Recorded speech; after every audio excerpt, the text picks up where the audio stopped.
This was one crazy scene, that is for sure, and Ryan McManigal, the man at the center of all this, he remains in the Salt Lake County Jail facing multiple counts of attempted murder for allegedly firing at the police officers who showed up here last July to take him into custody. He's also charged with trying to use a weapon of mass destruction.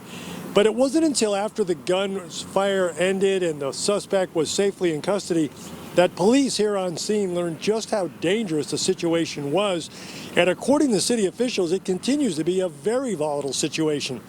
That's because investigators that day found nearly 20 pounds of a highly unstable homemade explosive referred to as TATP.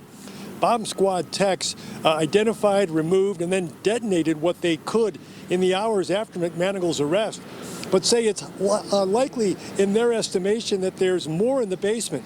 And even a gram of TATP is enough to trigger a potentially deadly explosion.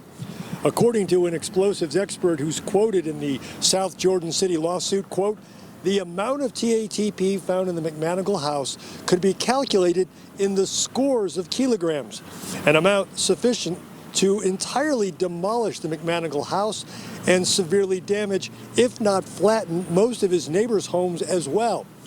The lawsuit goes on to say, "We want the house declared to be a public and private nuisance so that it can be torn down and burned."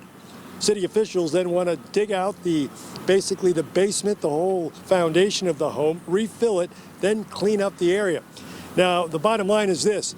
South Jordan City officials say, look, this home is simply not safe to let stand the way it is right now. The last time they destroyed what was inside the home, they first evacuated 600 homes and nearly 30 businesses in this area.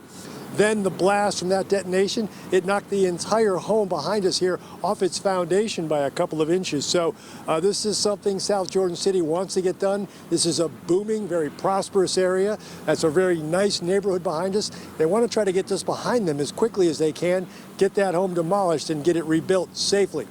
We're live in South Jordan. Scott McCain, Fox 13 News, Utah.